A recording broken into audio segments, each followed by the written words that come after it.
은 예수 그리스도의 첫 사역과 우리의 시작입니다. 오늘 본문은 예수님이 공생의 사역을 시작하시는 바로 그 시간표입니다.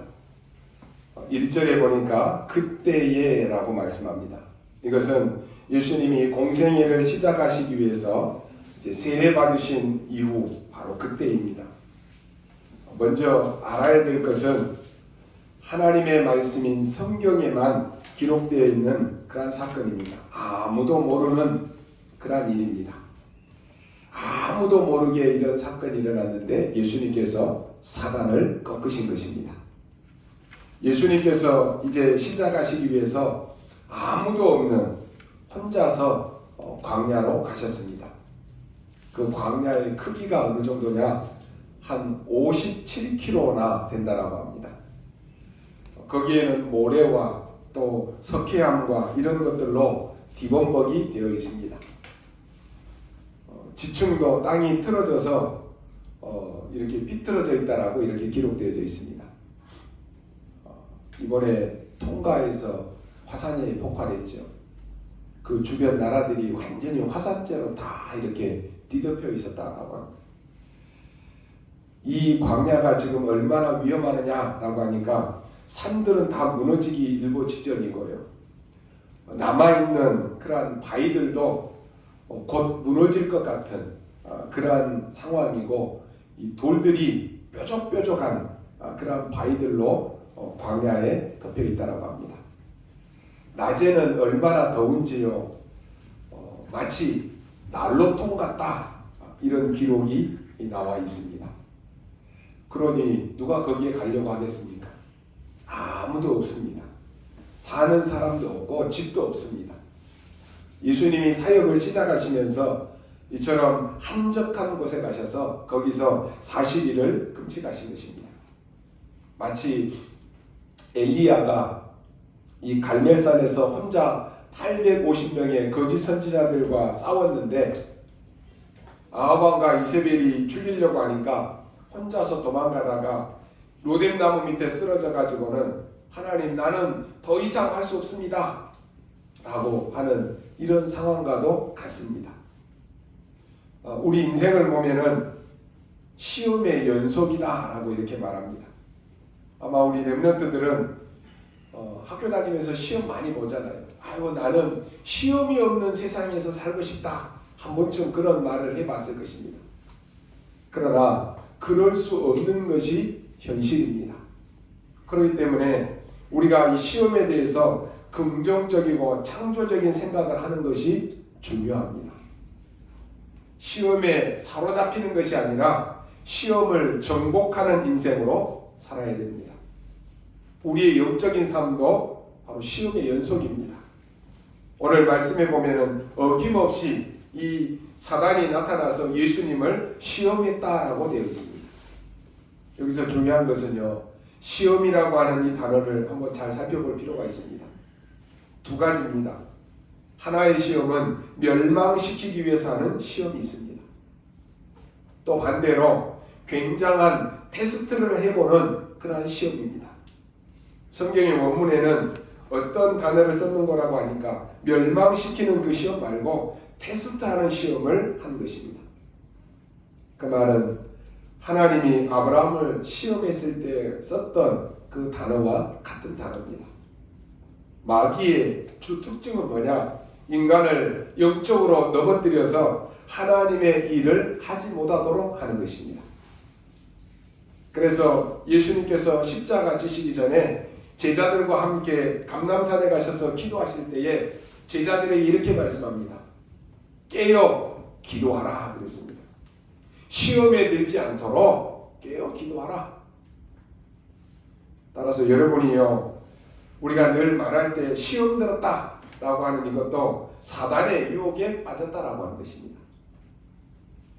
중요한 것은 어떤 종류의 시험이든지 간에 우리가 영적인 눈을 열고 그 시험이 어떤 것인가 분별할 수 있어야 되는 것입니다. 하나님께서 주시는 그 시험에 대해서 여러분이 영적인 눈이 띄어지지 않는다라고 하면은 하나님이 여러분을 테스트하려고 주시는 시험인데 원망하고 불평이 나오는 것입니다. 또 마귀가 주는 시험도 우리가 어떻게 영적 싸움을 싸워야 되는지 그 방법을 알지 못하면 마귀에게 당하게 됩니다. 결국은 영적으로 성장하지 못하는 것입니다. 이 사단은 지금 예수님이 누군가 잘 알고 있습니다. 그리고 예수님과 싸워서 실제로 이길 수 없다라고 하는 것도 사단은 잘 알고 있습니다. 그런데도 예수님에게 와서 시험을 걸었습니다. 큰 일을 여러분이 행하려고 하면은, 여러분이 뭔가를 하려고 하면 시험이 옵니다. 대부분 그 시험 속에 빠집니다. 여러분 걱정하지 마시기 바랍니다. 이 사단은 예수 그리스도가 왜 오셨는가 잘 알고 있다니까요. 앞으로 예수님이 오셔서 어떤 일을 행할 것인지 잘 알고 있습니다. 그래서 어마어마한 시험을 거는 것입니다. 사단은 여러분을 잘 알고 있습니다. 여러분이 그리스도로 완전히 담난 사람인지, 아니면 담난 척 하는 것인지, 아니면 답이 안 났는데 그렇게 살고 있는지 잘 알고 있다니까요. 여러분이 정말로 오직 복음인지 사단은 잘 알고 있습니다. 너무나도 알고 있어요. 오늘 본문에 보면은 예수님께서 마귀의 시험을 받으시는 장면입니다. 독특한 것은 예수님께서 성령에 이끌려 마귀에게 시험을 받으러 가셨다 그랬습니다. 이 말을 우리가 오해하면 마치 성령께서 우리를 마귀에게 시험 받도록 인도하신 것처럼 그렇게 해석하면 안 됩니다. 이 말은 예수님께서 마귀와의 이러한 영적 싸움에서 성령 인도하심을 받았다라고 하는 뜻입니다. 많은 사람들이 금식 기도 하셨다라고 하니까요, 금식에 초점을 맞춥니다. 그래서 애지간하면요, 많은 우리 기독교인들이 40일 금식해야 되겠다 그런 얘기 많이 해요. 중요한 것은요, 예수님은 금식이 아니라 기도에 초점을 맞추는 것입니다. 금식이 기도에 방해가 된다라고 하면은 금식할 이유가 없는 거예요. 금식하면서 금식 기도하면서 기도는 안 하고 아이고 배고프다, 뭐 먹고 싶다, 그렇게 기도하고 있으면 무슨 기도가 되겠습니까? 왜 기도가 중요합니까? 기도는 마귀의 시험을 꺾을 수 있는 영적인 힘을 우리에게 주기 때문에 그렇습니다. 성령의 능력을 힘입는 것이 바로 기도입니다. 흑암 세력과 영적 싸움은 우리의 힘과 우리의 능력으로는 이길 수가 없습니다. 그래서 성령 충만을 입어야 가능한 것입니다. 이 사단이 예수님께 와서는 굉장히 결정적인 시험을 걸었습니다. 이때 예수님께서는 사단을 완전히 꺾어버리셨습니다. 십자가에서 완전히 그 권세를 꺾였는데, 그 이전에 이미 그 자리에서 예수님께서 완전히 사단을 이기는 이런 기록이 나와 있습니다. 뭘 말합니까? 우리가 시작할 때에 그 모든 부분에 있어서 눈에 표시나지 않게 해야 될 첫 번째 일을 설명하신 것입니다. 우리에게는 흑암을 꺾을 신분과 권세가 주어졌습니다. 어떻게 말입니까? 그리스도께서 이기셨기 때문에 그렇습니다. 항상 여러분이 명심하셔야 됩니다. 예수님께서 말씀하십니다. 강한 자를 결박하지 않고 그 집에 있는 세간을 어떻게 가지고 올 수 있겠느냐라고 말합니다. 쉽게 말하면 사단을 결박하지 않고 네가 이길 수 있겠느냐라고 하는 말씀입니다. 마태복음 12장에 보면은 영안이 어두운 종교인들이 뭐라고 합니까? 왜 맨날 귀신 얘기하느냐라고 말합니다. 영안이 어두운 사람들은 왜 맨날 사탄 이야기하느냐 그런다니까요. 여러분이 제일 먼저 알아야 될 내용입니다. 이 사단을 예수님이 꺾으셨습니다. 여러분, 사단은 끝까지 포기하지 않습니다. 창세기 3장, 6장, 11장 사건을 만들어서 지금도 이 일을 지속하고 있는 게 사단입니다. 굉장히 좋은 것을 가지고 사람들을 유혹합니다. 그래서 완전히 망하게 하고 끝까지 여러분과 여러분의 후대를 공격합니다. 그러나 여러분이 전혀 걱정할 이유가 없는 것은요, 여자의 후손이 뱀의 머리를 상하게 할 것이다. 이 언약을 우리에게 주셨습니다. 그 주인공이 그리스도인데 얼마나 대단한지 보십시오. 이걸 알면서도 그리스도 앞에 사단이 나타났다는 거예요. 그러니 여러분 정도는 문제가 안 되는 것입니다. 예수님에게도 와서 시험을 걸었다니까요. 큰 재앙 만났을 때 여러분 방주 되시는 그리스도 언약을 붙잡으시기 바랍니다. 그러면 걱정할 것이 없다니까요. 여러분이 왜 계속 말씀을 녹취하고 말씀을 계속 들으라고 합니까? 여러분 안에 각인된 말씀은요, 여러분이 어떤 문제와 큰 어려움이 왔을 때 말씀이 떠오르면 여러분 사는 것입니다. 그렇지 않으면 문제 앞에 본인 스스로 속아버립니다. 여러분이 문제를 만나도 언약 잡고 있다, 걱정할 것이 없습니다. 오랫동안 무속인을 하던 분들이 와서 하는 얘기들이 뭔지 아십니까? 내가 예수를 영접하고 나는 하나님의 자녀가 됐는데도 내가 저녁마다 계속 귀신이 보인다, 그런 얘기합니다. 여러분 평생을 그렇게 살았기 때문에 이해는 됩니다. 그러나 아무 상관이 없습니다. 구원받기 이전에 내가 귀신 보인 거하고 구원받았는데도 보이는 거하고는 엄청난 차이입니다. 구원받았는데 귀신 보인다? 아무 상관이 없습니다. 이미 그리스도께서 끝내신 것입니다. 속지 말라는 것이 이미 출애굽기 3장 18절에 피언약 바르는 날 해방되어 나왔다니까요. 바벨론에 포로되어 갔을 때 처녀가 잉태하여 아들을 낳을 것이니 그 이름을 임마누엘이라 하리라. 이 언약 주셨다니까요. 요한일서 3장 8절에 하나님의 아들이 오신 것은 마귀의 일을 멸하려 하십니다 하는 것입니다. 이 사단이 이것을 잘 알면서도 그리스도 앞에 나타났다니까요. 그때 예수님께서 완전히 무릎 꿇게 만드시고 사단이 도망갑니다. 여러분이 모든 흑암 꺾기는 시작이 되시기를 바랍니다. 그럼 어떻게 합니까? 첫 번째입니다. 광야의 결단의 시간을 가지라라고 하는 것입니다. 이 시간은 길 필요도 없고 짧아도 상관없습니다. 지금 이 자리에서도 괜찮습니다. 여러분이 조용한 시간을 만들어서요, 쉬면서도 괜찮습니다. 그리스도께서 이미 이기셨기 때문에 여러분은 반드시 승리하게 되어 있습니다. 그래서 좀 깊이 해볼 필요가 있습니다. 예수님께서는 이 흑암 세력을 아시고 벌써 중요한 시간을 가지셨습니다.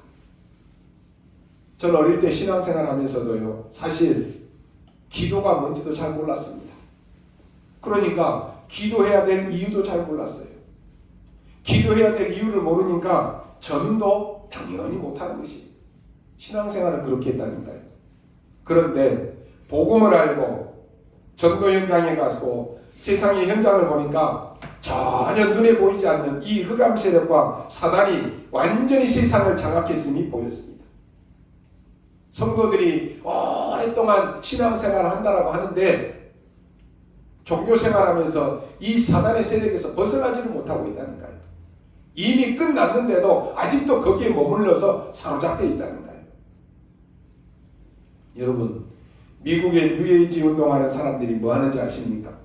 사단 숭배합니다. 프리메이슨 뭐 합니까? 네피림 운동합니다. 사단이 자기들에게 딱 들어오게 만들어가지고는 완전히 귀신 들리는 운동을 하고 있다는 거예요. 오늘 여러분이 뭐부터 해야 되겠습니까? 솔직한 말로 여러분은 하나님께 기도 안 해도 하나님은 여러분을 아십니다.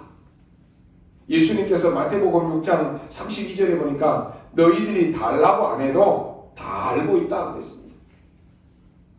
여러분이 주만 바라보고 성령 충만 받는 게 바로 기도입니다.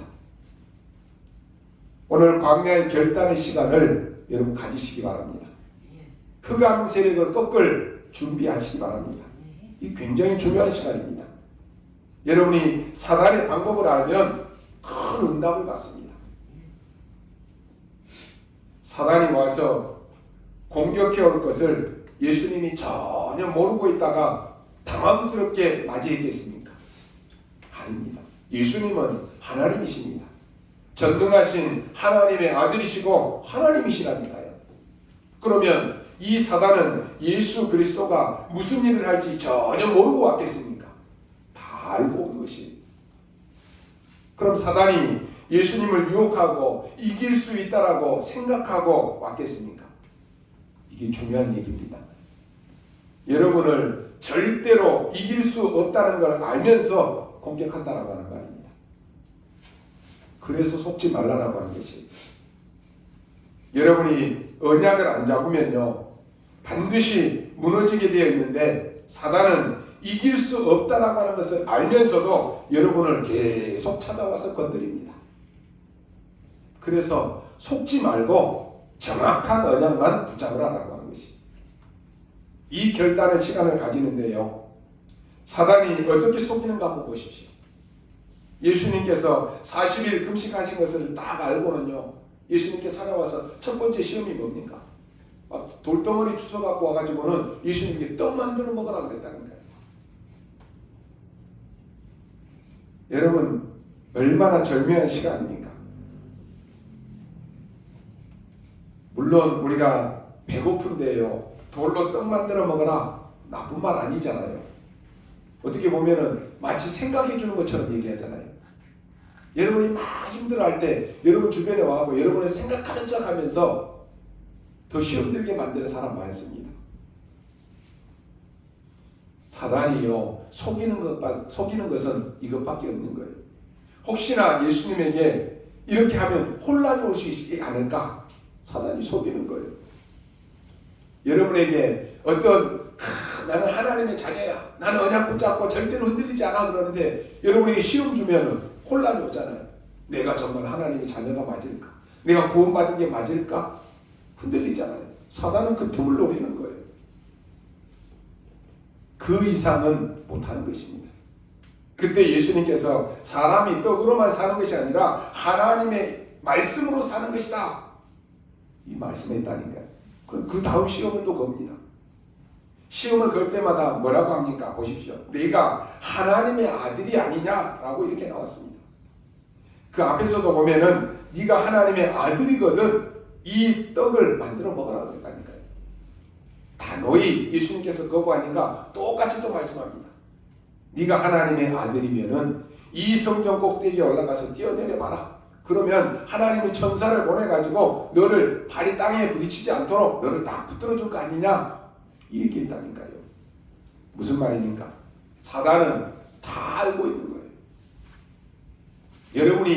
여러분에게 조그만 문제 줄 때 야 복음이고 뭐고 다 놓쳐버리고 믿음이고 기도고 다 놓치고 완전히 염려 속에 생각 속에 딱 붙들리는지 사단은 잘 알고 있어요.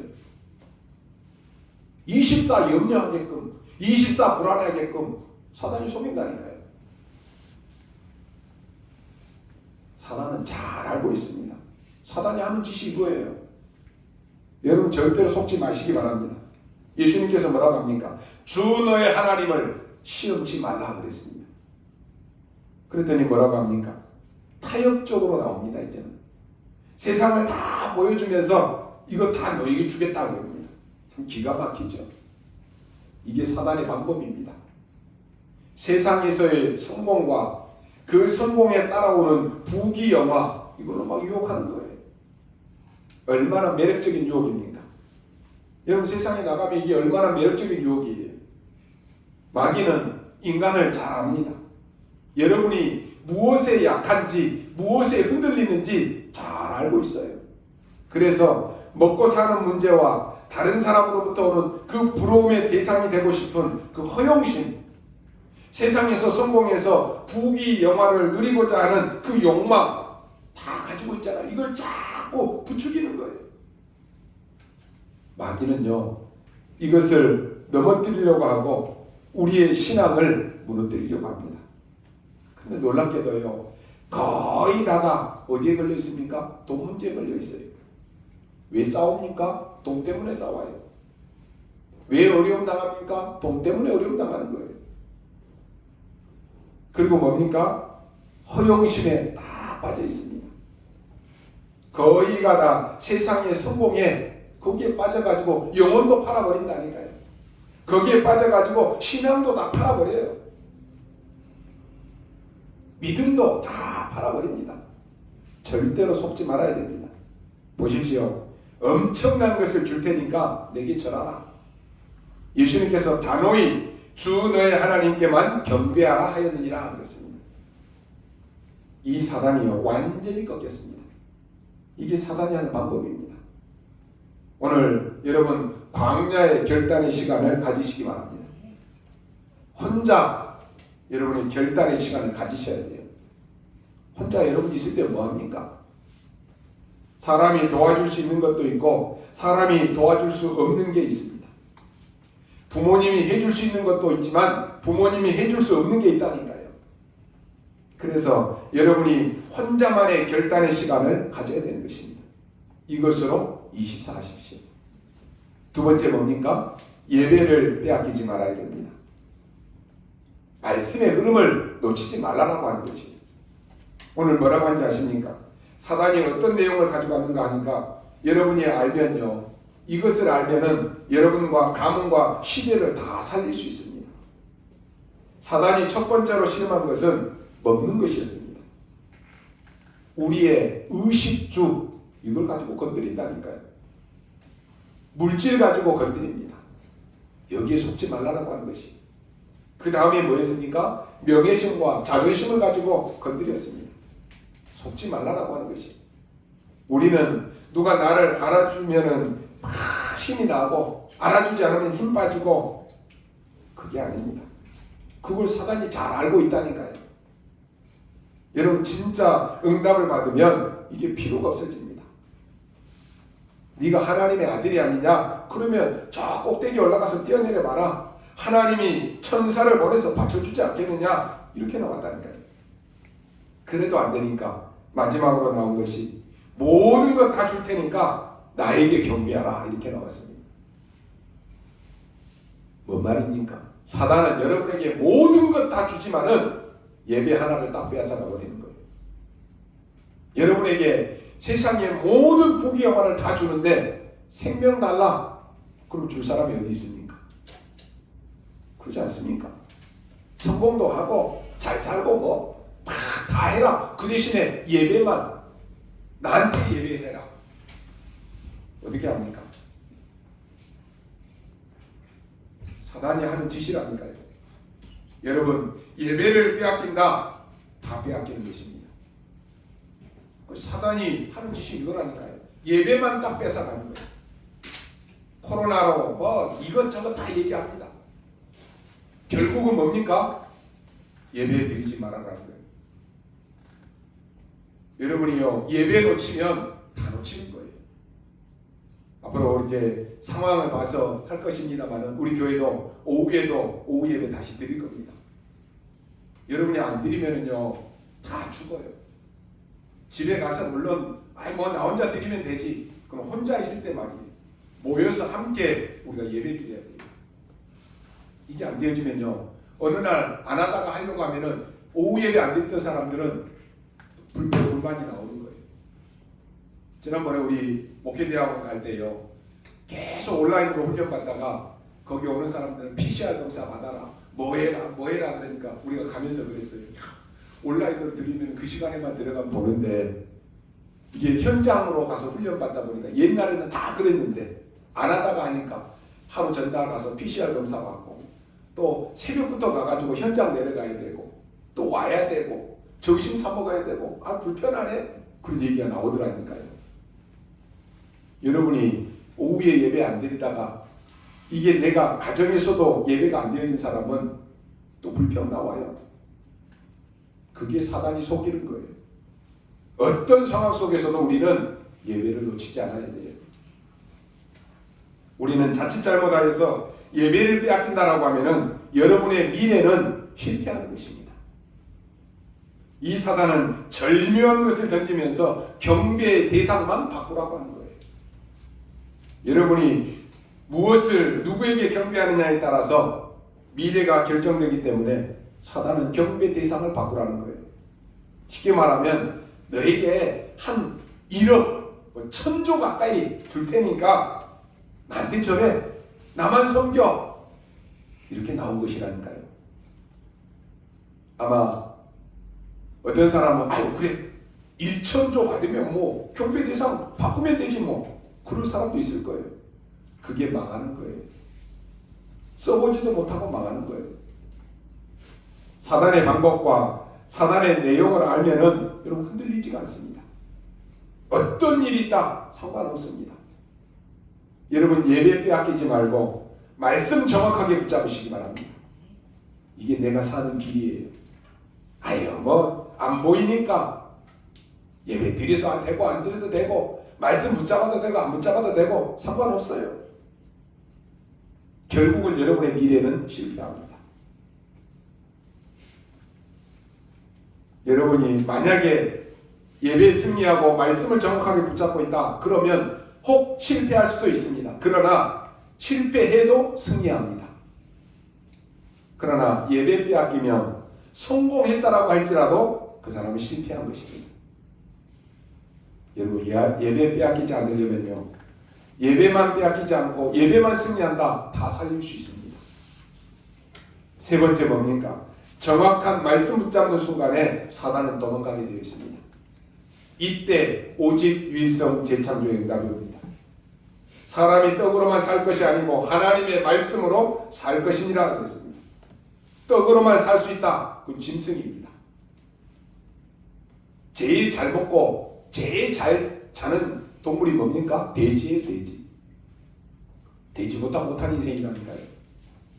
사람은 하나님의 입으로 나오는 말씀으로 살아야 되는 것입니다. 이게 뭔가 하니까요, 광야에서 신명기 8장 3절에 예수님이 말씀을 인용하신 것입니다.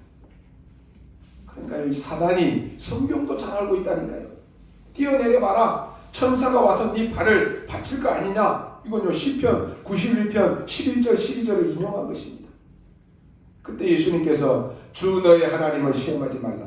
그게 광야에서 신명기 6장 16절 말씀입니다. 정확한 말씀을 예수님이 가지고 인용한 거예요. 예수님 보고 내게 경배해봐라. 말이 되는 소리입니까? 이 사단이요 간덩어리가 이렇게 크다니까요. 사단이 내게 경배하라고 했을 때 주 너의 하나님께만 경배하라 하였느니라. 사단의 공격은 하나님의 말씀으로만 대적하는 거예요. 그래서 여러분 말씀 붙잡으라니까요. 아담과 하와는 하나님의 말씀이 아닌 자기 생각대로 하다가 당한 것입니다.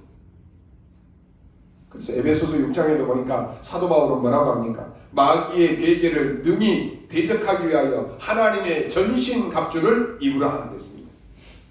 그 중에 유일한 공격 무기가 뭡니까? 바로 성령의 검, 곧 하나님의 말씀입니다. 이게 공격용 무기예요. 좌우의 날선 어떤 검보다도 예리한 검이 바로 하나님의 말씀입니다. 그래서 강단이 중요합니다. 여러분 강단 말씀을 한 주간 여러분이 어떤 곳에서도 기억나게끔 한 줄로 딱 정리해서 가지고 있으라니까요. 그래서 매일 묵상하십시오. 여러분 강단에서 선포되어지는 말씀만 제대로 붙잡으면 문제나 사건 앞에 흔들릴 이유가 없습니다. 신명기 26장 10절에도 광야에서 일어난 출애굽 사건 때 그 말씀을 예수님이 인용했습니다. 왜 그렇습니까? 이스라엘을 로마에서 해방시켜야 됩니다. 이스라엘을 사단으로부터 해방시켜야 됩니다. 세상 임금이 사단이 지금 예수님 앞에 나타났다니까요. 예수님은 하나님이시기 때문에 당연히 이깁니다. 말씀으로 완전히 사단을 꺾어버렸습니다. 기억하십시오. 여러분이 속지만 않으면 승리합니다. 결론으로 중요한 말씀을 기록합니다. 세상 사람들이 더 못 믿을 말씀을 합니다. 예수 믿는 사람들도 못 믿을 말씀을 했다니까요. 어느 게 맞습니까, 여러분? 도저히 여러분 머리로는 이해가 안 되는 게 지금 기록된 것이 성경입니다. 그런데 하나님의 말씀은 기록된 대로 말씀이 다 그대로 성취됐습니다. 이때 뭐라고 했습니까? 마귀는 떠나고 천사들이 수종드니라 하는 것입니다. 11절에 광야길을 갈 때 주의 사자가 모세 앞에서 인도했습니다. 모세 뒤에서 보호하고 그 사자를 보냈다니까요. 열왕기하 19장 35절에 보니까 이스라엘 민족이 완전히 아수르에게 죽게 되었을 때입니다. 이 아수르 왕이 생을 걸고 성전에 들어가서 기도했다니까요. 여러분 기록하기를 이 밤에 그랬습니다. 이 밤이 뭔지 아십니까? 히스기야 왕이 그 아수르가 쳐들어온다는 그 소식을 듣고 기도하던 그날 밤입니다. 성경은 분명히 기록하고 있습니다. 주의 천사를 보내사 아수르 군사 18만 5천 명을 완전히 죽여버렸습니다. 지금도 똑같습니다, 여러분. 우리를 부르실 때 하나님은 주의 천사를 보내셔서 우리를 불러가십니다. 주의 사자를 보내치니까 아수르 군사 18만 5천 명이 다 죽어버렸다니까요. 이스라엘이 회복에 큰 문제와 위기를 놓고 있을 때 다니엘이 20일 동안 기도하기 시작합니다. 그때 하나님이 천사를 보낸 것이 아니라 천사장을 보냈다니까요. 여러분 믿으시기 바랍니다. 초대교회가 핍박을 받고 사도들이 갇히고 베드로가 감옥에 들어갔을 때입니다. 이때 교회와 중직자들이 모여서 뭐 했습니까? 철학기도 했습니다. 우리 교회에서 지금 금요 기도회 때마다 이제 기도회로 모입니다. 여러분이 한 주간 동안에 우리 교회 기도 제목을 놓고요. 여러분이 한 주간 동안에 받은 말씀 한 줄로 정리된 거 그걸 옆에 놓고 저녁마다 여러분 기도할 겁니다. 시간도 길지도 않아요. 그런데 여러분이 그 시간이 쌓이고 쌓이면 영적으로 여러분의 영적 상태는 바뀝니다. 그때 사단이 안다니까요. 여러분의 가정 가문의 흑암이 꺾이는 걸 여러분이 체험해야 돼요. 사도들이 감옥에 가고 핍박과 환난 속에 중직자들이 흩어져서 잠자는 것이 아니라 모여서 기도했다니까요. 성경은 기록합니다. 주의 사자가 친히 헤롯이 충이 먹어 죽으리라고 했습니다. 인간적으로 도저히 이해될 수 없는 부분이에요. 하나님이 주의 천사를 보내서 베드로를 풀어주고 주의 사자를 보내니까 헤롯 왕이 벌레가 먹어 죽어버렸다니까요. 그럴 수 있습니까? 여러분이 기도하는 게 바로 시공간을 초월하는 이런 역사가 일어나는 것입니다. 여러분이 시험을 만나거든 그 시험이 마귀가 주는 것일지라도 영적인 눈을 열고 두려워하지 마시기 바랍니다. 왜냐하면 지금 우리는 그 어떤 방어의 수단과 비교할 수 없는 예수 그리스도가 나와 함께 계시는데 24 영원토록 동행하기 때문에 그렇습니다. 요한복음 16장 33절에 보니까 예수님께서 이렇게 선포합니다. 세상에서 너희가 환난을 당하라 담대하라 세상이 내가 세상을 이겼노라 라고 말씀합니다. 아멘이십니까? 믿으시기 바랍니다. 예수님께서 공적 활동을 시작하셨을 때 제일 먼저 하신 일이 광야에서 40일 금식하면서 기도하셨다니까요. 여러분이 어떤 일을 할 때 기도한다 반드시 승리합니다. 하나님의 계획이 뭔가 묻는다 반드시 승리한다니까요. 그게 안 되면 염려할 것 아닌데 염려해야 돼요. 두려워할 것 아닌데도 두려워해야 된다니까요. 그렇다면 우리가 해야 될 첫 번째 것이 뭐겠습니까? 일이 먼저가 아닙니다. 예수님께서 첫 번째 기도하시고 사단을 꺾으셨다니까요. 그렇다면 우리는 무슨 일을 하기 전에 기도하고 흑암 꺾는 것입니다. 왜 그렇습니까? 사단이 감히 예수님에게 와서 시험 걸었다니까요. 그렇다면 우리가 예외 되겠습니까? 예외 안 됩니다. 먹을 것 가지고 시험하고 사람들이 너를 칭찬하는 것 가지고 시험하고 그 다음에 사단의 궁극적인 목표는 경배의 대상을 바꾸라고 하는 것입니다. 하나님 섬기지 말고 귀신 섬기라고 하는 것이에요. 하나님 섬기지 말고 우상 섬기라고 하는 것입니다. 이렇게 속이는 것입니다. 결국은 뭡니까? 예배 놓치게 만드는 것입니다. 그래서 하나님은 우리가 예수님을 나의 구주로 영접하는 순간에 하나님의 자녀가 되게 하셨습니다. 거기서 끝난 것이 아니라 하나님의 자녀에게 권세를 주셨습니다. 이 사단이 실제로 속이기 때문에 사단을 꺾는 권세를 주셨다니까요. 그래서 뱀과 전갈을 밟으며 원수의 모든 능력을 제할 권세를 우리에게 주셨다는 것입니다. 사단은 실제하기 때문에 마태복음 12장 29절에서 사람이 먼저 강한 자를 결박하지 않고야 어떻게 그 강한 자를 집에 들어가서 세간을 강탈하겠느냐. 결박한 후에야 그 집을 강탈하리라고 했습니다. 여기서요, 강탈이라고 하는 것은요, 강제로 빼앗아오는 것입니다. 사정사정에서 오는 것이 아니라 강제로 빼앗아오는 거예요. 잡아채는 거예요. 인격적으로 점잖하게 하는 것이 아닙니다. 사단이 싸우는데, 사단이 여러분 집안, 가정, 가문, 현장을 완전히 뒤덮고 있는데 얌전하게 타협한다. 그건 미친 거예요. 그러지 않습니까? 잡아채야 된다니까요. 사단에 완전히 결박시켜야 된다니까요. 여러분, 이런 말씀은요, 영적인 세계를 모르는 사람은 도저히 이해가 안 되는 것입니다. 들어도 별 가치 없이 느껴집니다. 도적이 와서 하는 일은 도둑질하고 죽이고 멸망하는 것밖에 없습니다. 사단이 하는 짓은 우리에게 주신 하나님의 축복을 다 빼앗아가고 그거 못 누리게 하고 결국은 죽이고 결국은 멸망하고 하는 것이 사단의 목표라니까요. 한번 보십시오. 여러분, 하나님이 주신 이 신분 권세, 이 어마어마한 축복을 내가 가지고 있는데 못 누리고 사단의 종로로 하고 사단의 심부름하고 있고 그러고 산다.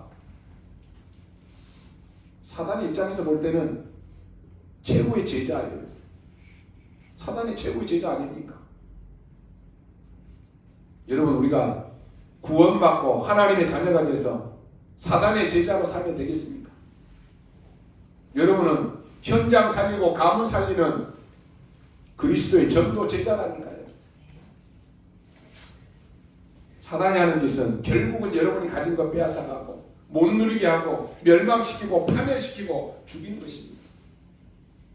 그리고 우리에게 자꾸만 염려를 가져다 주고 불안과 걱정을 심고 불화와 불평과 이 상처 속에 완전히 사로잡히게 만듭니다. 그래서 과거에 완전히 사로잡혀가지고는 인생을 완전히 낭비하게 만듭니다.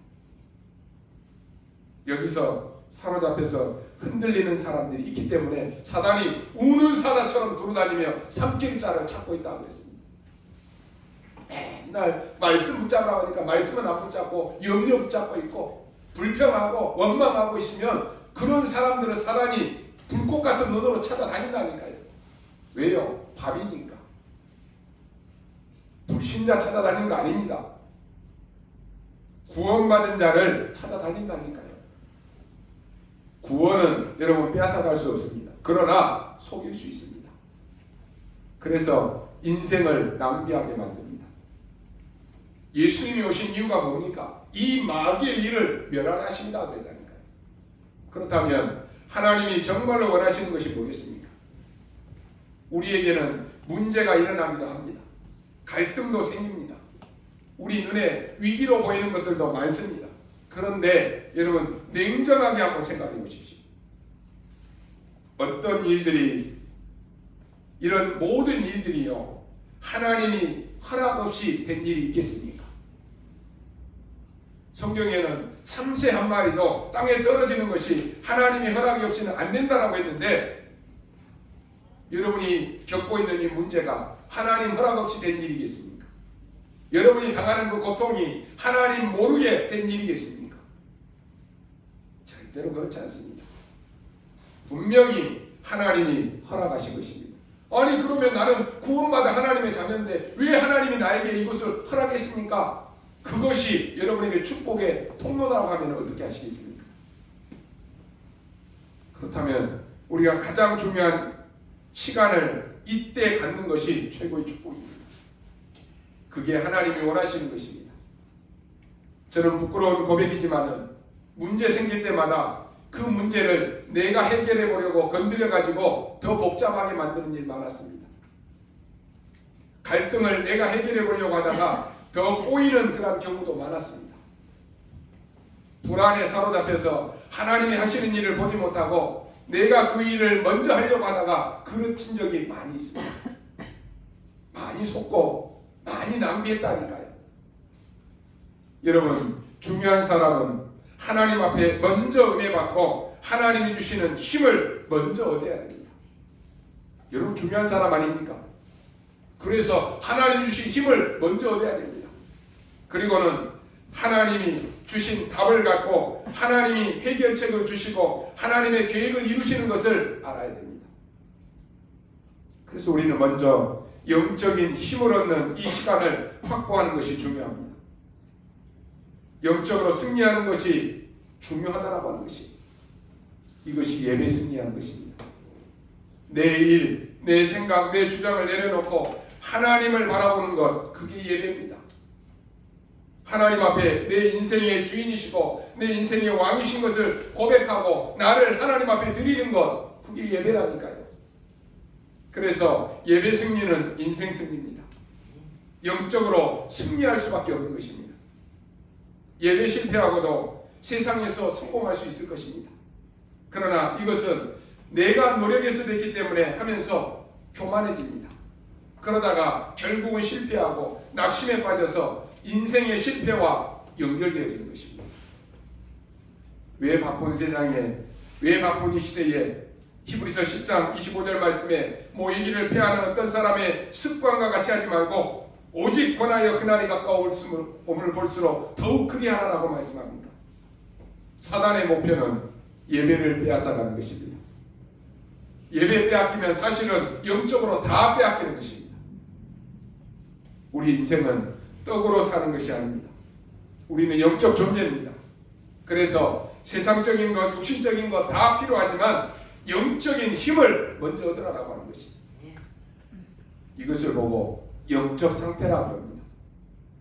요한삼서 1장 2절에 사랑하는 자여 내 영혼이 잘됨 같이 내가 범사에 잘되고 강건하기를 내가 간구하노라 하셨습니다. 우리가 예배 속에서, 기도 속에서, 찬양 속에 있을 때 하나님의 축복과 보호자의 축복이 임하게 됩니다. 그때 하나님의 형상을 힘입고 우리 안에 있는 생명이 충만해져서 힘을 얻고 에덴의 축복을 얻게 되는 것입니다. 그래서 믿음의 사람들은 주의 궁정에서 한 날이 다른 곳에서 첫날보다 더 낫다라고 하는 고백을 하게 됩니다. 이 언약으로 여러분 오늘 잠깐이라도 시작해 보시기 바랍니다.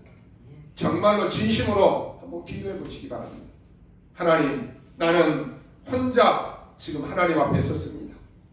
정말로 나와 우리 가문과 우리 주위의 모든 흑암 세력을 꺾는 이러한 역사가 이루어지게 하옵소서. 우리 모든 후대들에게 예배를 빼앗아가는 사단의 전략이 완전히 무너지게 하여 주옵소서. 하나님, 지금 이 시간 나에게 정확한 하나님의 말씀을 주옵소서. 그것으로 끝입니다.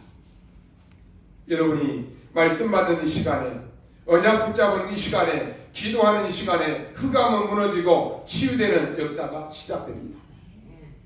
사단은 무릎 꿇고 하나님은 주의 천사를 보내서 심부름한다고 되어 있습니다. 이번 주간에 이 체험을 하는 여러분 되시기를 주님의 이름으로 축원합니다. 기도하겠습니다. 하나님 감사합니다. 가장 먼저 해야 될 일을 우리에게 말씀하시니 감사합니다. 지금도 눈에 보이지 않는 이 흑암 세력을 지금 이 시간 완전히 꺾게 하여 주옵소서. 오늘 사랑하는 우리 모든 성도들이 현장에서 광야의 결단의 시간이 되게 하여 주옵소서. 예배를 빼앗기지 않고 예배 회복하는 결단이 시작되게 하여 주옵소서. 말씀을 회복하는 시작이 되게 하여 주옵소서. 감사를 드리며 살아계신 우리 구주 예수 그리스도의 이름으로 기도하옵나이다. 아멘.